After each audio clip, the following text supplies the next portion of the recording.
You are listening to Three Kitchens Podcast, a member of the Alberta Podcast Network, locally grown, community supported. We release a new episode every Tuesday. Come join us for a new recipe and a good story. Calling all new and emerging content creators in BC and Alberta. In case you haven't heard of Story Hive, they've been supporting storytellers in Western Canada since 2013. This year, they're celebrating their 10th anniversary with their biggest edition yet. The Story Hive Anniversary Documentary Edition is funding 80 short documentaries on any local story you are passionate about. You could get $20,000 in production funding, training, and mentorship and distribution on TELUS Optic TV and Stream Plus. If you live in BC or Alberta and you have an idea for a short documentary, now is the time to send in your pitch. Send in your application by February 28th at storyhive.com/apply. Your story, your narrative.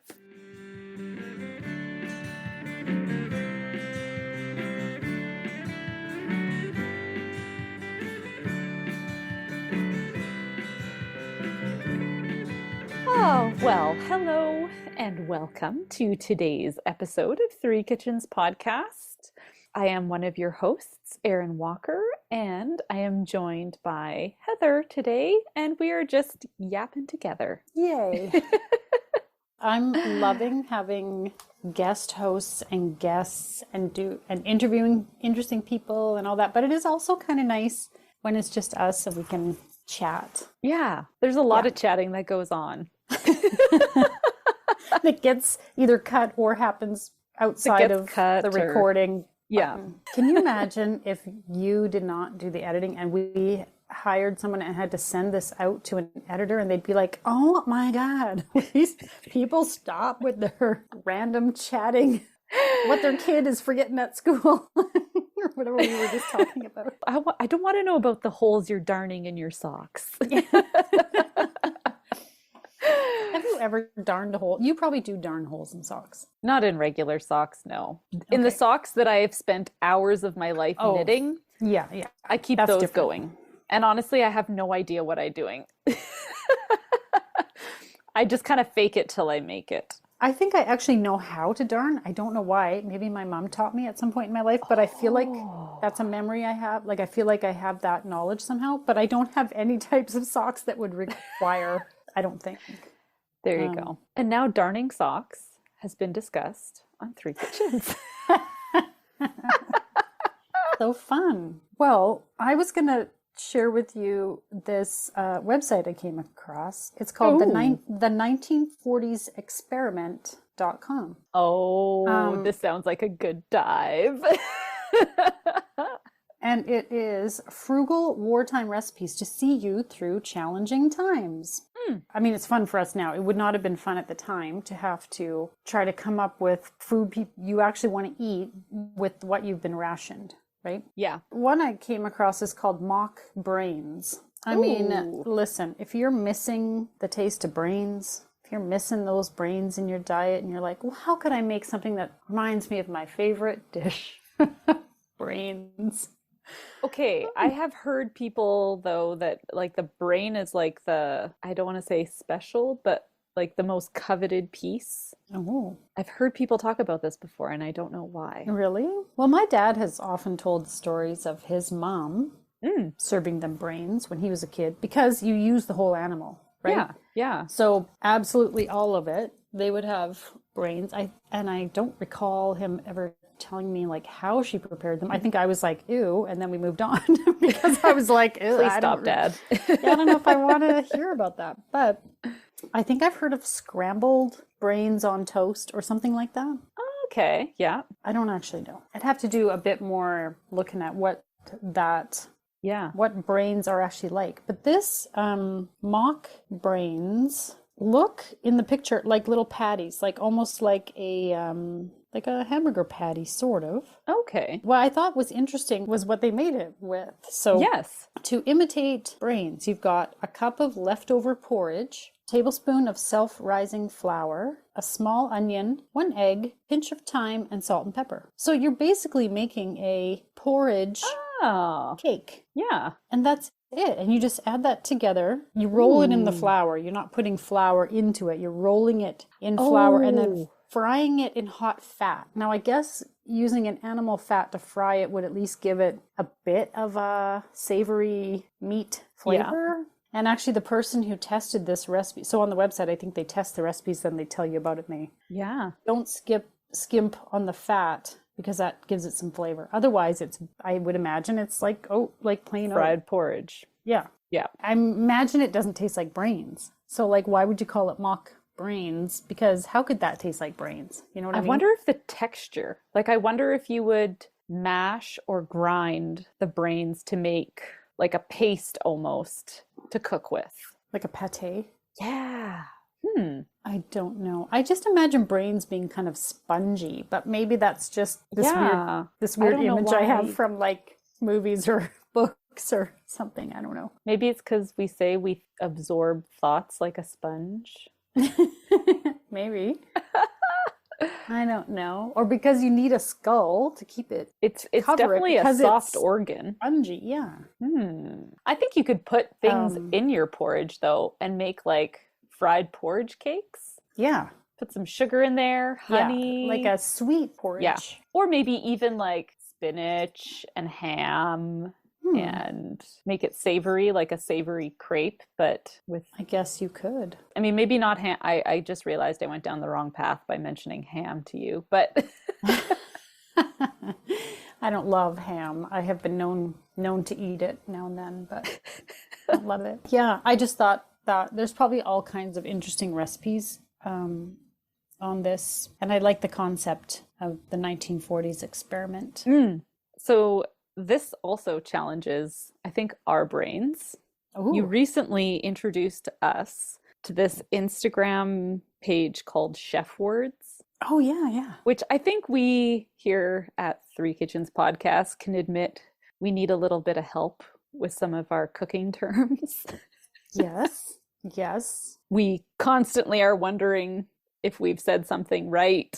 But it's not just about pronunciation, right? It's like about the method that the word refers to, right? Yeah, and it also tells you a whole bunch of interesting things about where it comes from, origination, how to say things, and, you know, just interesting cooking stuff.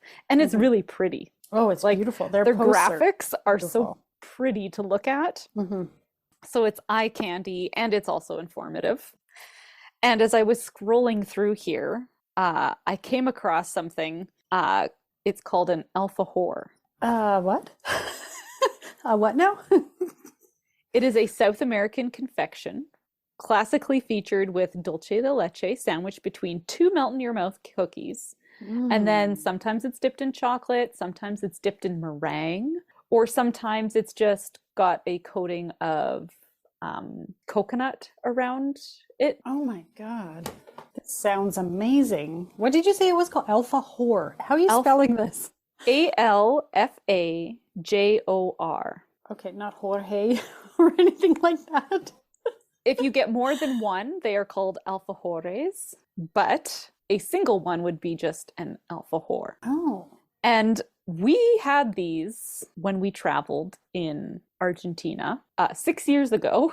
Oh, wow. I just had to look it up. Okay. I love how now their pictures are not real food, they're graphics. Yes. This beautiful art of a cookie. It just looks gorgeous. You can buy packaged ones at, I've bought them at Unimart before. And they're really sweet and really tasty. They have the ones that are coated in the meringue there. Those are my favorite ones. Oh. But you can get these. There were a lot of bake shops in Buenos Aires, and they had these made fresh for you. And so on an Argentinian website. Is this the one that is not in English? This is the one that is definitely not in English.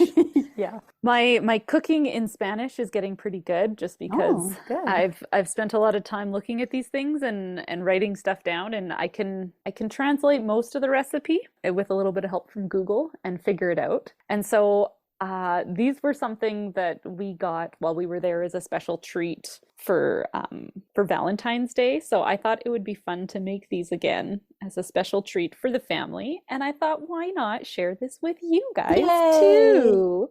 We are so lucky.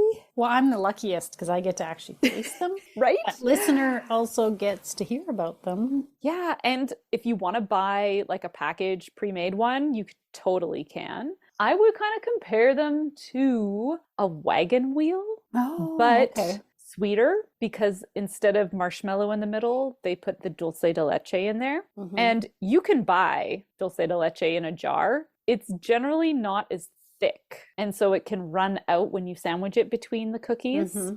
Yeah. The cookies are made from icing sugar, butter, egg yolks and eggs, lemon rind, cornstarch, salt and flour, and baking powder. Oh, and vanilla. Mm. So it's a very shortbread-like cookie because it's got the cornstarch in there so it really just like melts away, and then you've got that sweet filling. And then I'm not sure. I would like to think I would like to try dipping it in the meringue and then do you bake it? So you're really just drying it, maybe not baking it. So maybe if I make these, I don't know. We'll see if I get that far fun into it. I'm thinking dipping them in chocolate would be fairly straightforward. Dipping them in chocolate would be You just want the easier. You want to temper it, I would think, so that it's not, when you pick them up, it's not goo, like sticky gooey. No, you don't want it gooey. Right? You want it thin, and you want it dry to the touch. Yeah. Yeah, so I don't know if I could do that at home, honestly. I don't know if my chocolate skills That's that tempering thing. That's not always easy. You definitely need the precise temperature and all that. Yeah. I don't know where I'm going to go with these.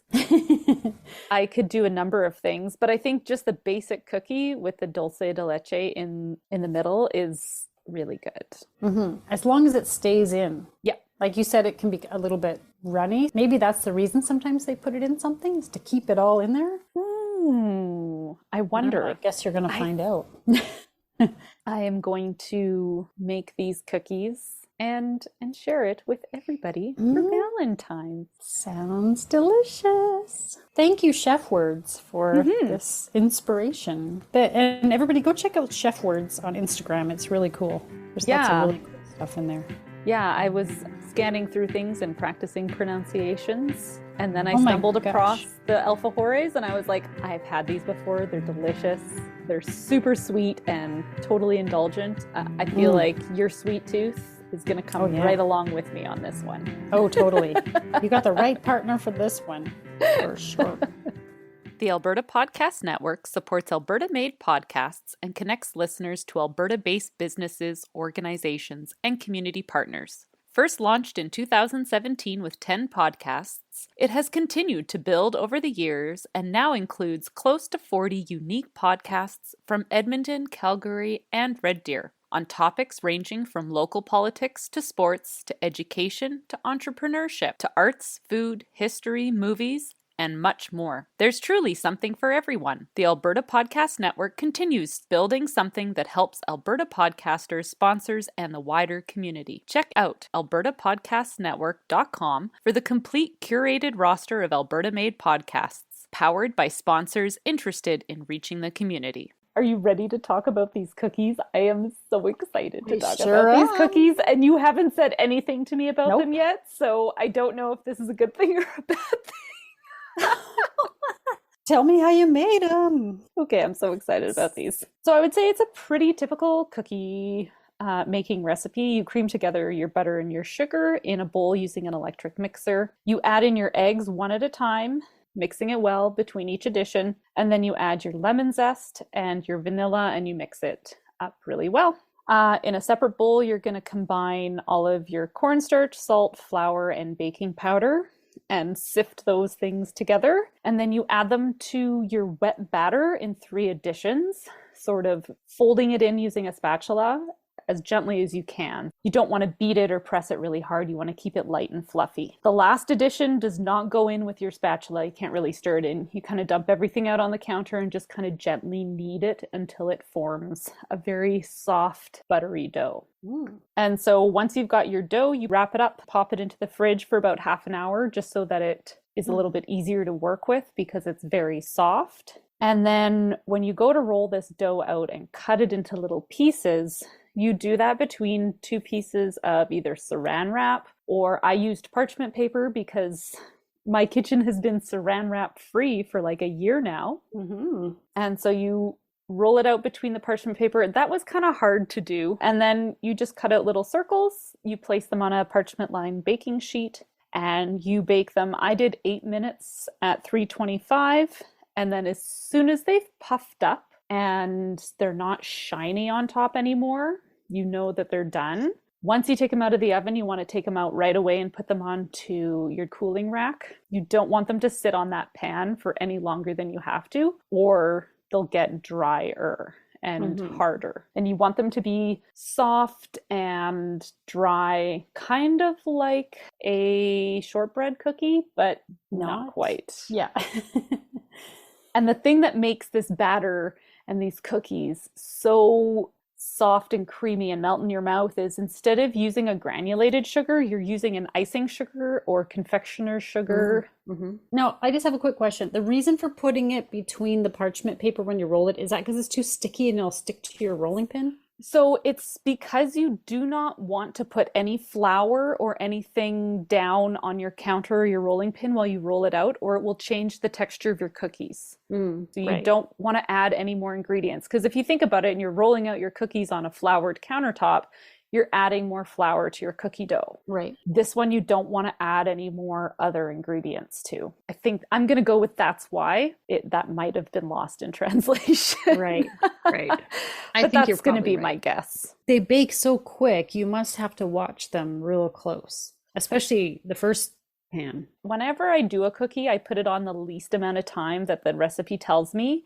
And then I go up minute by minute on that first sheet. And then subsequent sheets, I'll just be like, oh, I added 2 minutes, therefore I'll just put it in for 2 minutes longer. Hopefully your oven temperature is consistent. For all the things that aren't consistent on my stove, my oven is consistent. Okay, well, that's good. Knock on wood for right now. When you talk about like the losing its shine and looking sort of, I had a flashback to making the macarons and I was like, I was going to say, I'm sorry. What's going to happen with these? They induce some stress. They kind of remind me of a macaron as well, because they're a sandwich cookie, essentially, is what we call them here in North America, where you've got 2 cookies and then something in between. So once you've got these all baked up and you cool them down on your rack, then you get to have fun filling them. In the first half of this, I talked about making my own dulce de leche. Not doing that. I found a dulce de leche that is a product of Argentina. It is called San Ignacio, and it's this milk caramel spread. And I found it at my grocery store, and I stood there in the grocery aisle with my my jar tilted sideways to look and see if it was going to move. Because you wanted it thick dulce de leche. And I can't rightfully open up the jar in the store and be like, is this going to stay? I don't want to be that jerk. So I was standing there watching it and I was like, you know what? This doesn't look like it's moving. I'm going to try it out. And sure enough, it worked fantastically for this. I was really happy. It didn't squish out too much. I could have put more, was the comment from my family, that I could have put more dulce de leche in between because cookies are rather dry. And this adds that wetness that makes it, more chewy and whatnot. But next time. I made 3 different types of cookies because I know that this is a milk product and it might not sit great in some people's tummies. I thought, what else could you put in the middle of these?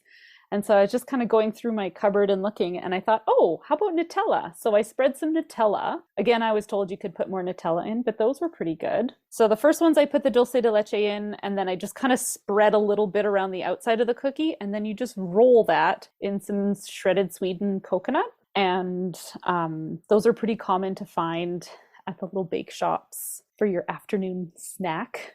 And those turned out pretty good. My kids don't like coconut, so they were like, ugh, coconut. And then these ones are my favorite when I've had them before. I didn't know if I could actually do this or not, and I'm so excited that this worked out. The third type that I made were dulce de leche in the middle, and then I made a meringue and coated the cookies, thin coating of meringue on them, and it's this, oh my God, so good. And this worked out. I was so excited about it. And so I found a recipe. It conveniently took 2 egg whites, which in my recipe, I had 2 egg yolks. So I thought Nice. this was meant to be. So you take 240 grams of icing sugar and 80 grams of water, and you want to, in a pot on the stove, bubble that and boil it and dissolve it for Oh. 2 to 3 minutes. Once you've got that, you turn off your stove and set it aside. You've got this sugary syrup now. And then in another bowl, you take your 2 egg whites, you beat them until soft peaks form, and then you are slowly drizzling in this hot syrup as you beat your egg whites. And it gets really warm. So I think it's cooking your egg whites, and you want to keep beating it until it cools down. So it was like 8 or 10 minutes.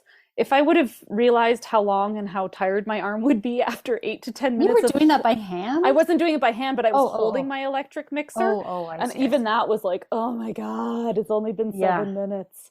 Yeah. Anyway, so I would do that in a stand mixer where you can just press go and stop. I think this is the Italian meringue method. If I remember correctly, when I was doing the macarons and I was reading about all the different meringue methods, I believe the syrup, Okay. and you pour it down the side of the bowl. You don't want to just like pour it directly into the egg whites. You kind of drizzle it down the side of the bowl. Okay. I think it's the Italian method. So it made a really thin meringue. Once you've got your meringue made, you just picked up your sandwich cookies, and I had a pastry brush, and it's a messy job. My hands were totally coated in meringue by the end. But as long as you've got all your little cookies filled, you just pick them up and you paint this meringue on them, and then you just set them down on your cooling rack, and they just set. That's it? You don't bake it? You don't bake it. Oh, I totally thought it was baked. Yeah, and that's what I would have thought too. And I was like, how do you bake once you've stuffed your cookie without your dulce de leche like running everywhere and changing the texture? No, no fuss, no muss. You paint this on, you let it dry. It said 12 hours, and I was like, oh my God, that's forever. It took maybe like 3 hours in our climate because it's so damn dry where we are. They had all dried and they weren't tacky anymore. And I had meringue coated alfajores, and everyone in my family was so excited because, and I was so excited because they were like, these taste like actual, this is what I remember. And I was just so excited. I really, really love these sweet, sweet treats. This satisfies my sweet tooth. Sugar with sugar and then a filling of sugar. All right. I gotta know what you think. Oh my God. I love these cookies. They were so good.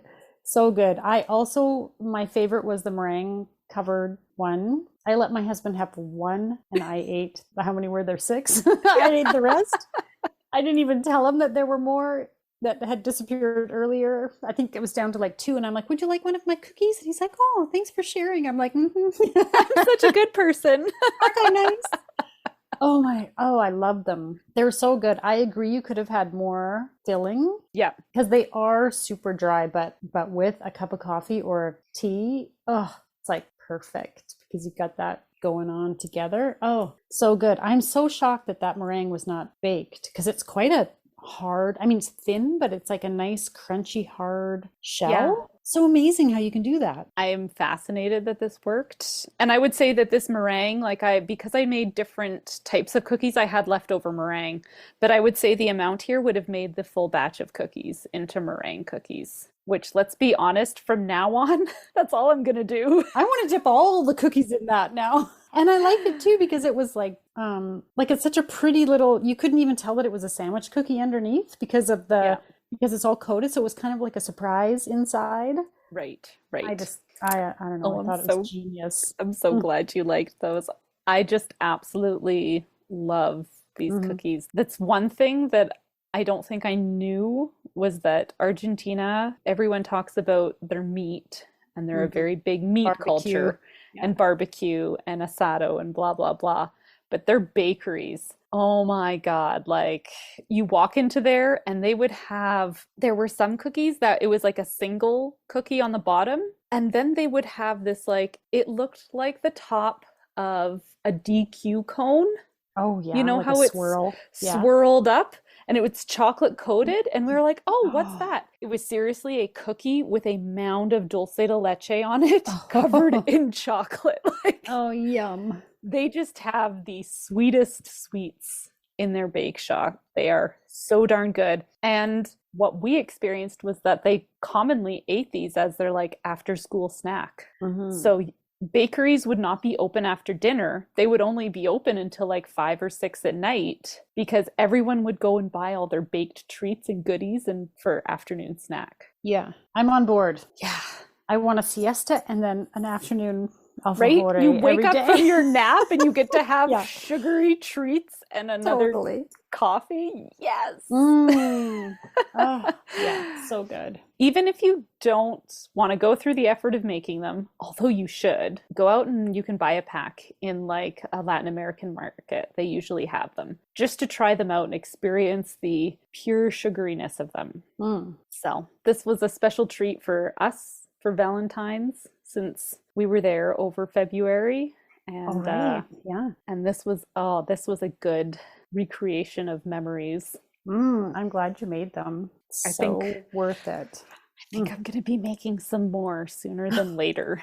Could you color the meringue at all? Or like, maybe you could do some kind of like a sprinkle on top when it's wet. Put like a, not something too big, but like a little tiny little sprinkles. Yeah. Maybe I'll make some more. Something like that. Or like I could even picture how beautiful they'd be with that. What's that gold flake that you sometimes see on like macarons and stuff? Or you could paint them. Once they're dry, you could do that, that food paint, that paint that you just brush onto it. Yeah. You could get super fancy. Add it to your restaurant. It's now on the menu. We haven't mentioned your restaurant menu for a while. Yeah, exactly.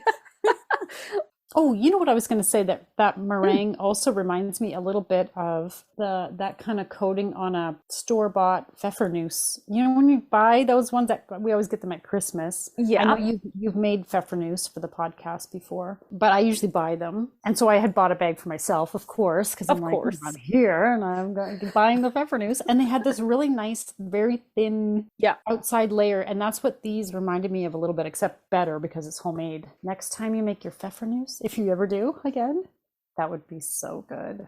I think I'm just gonna, like you said, I'm just gonna coat everything in meringue from now on. Just everything. Everything should be coated in meringue from now on.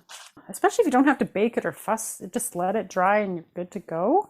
Yeah. You can't afford not to. Exactly.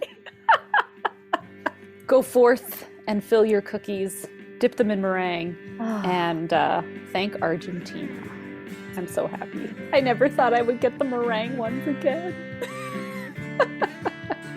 And now for the fine print. Join us over on the socials, Facebook, Instagram, YouTube, and Pinterest, and on our website at threekitchenspodcast.com. And remember, when you like, follow, subscribe, and review, it helps more people find us. Thank you so much for listening. Alfajor. That's quite the name. I'm the alpha. Not the whore.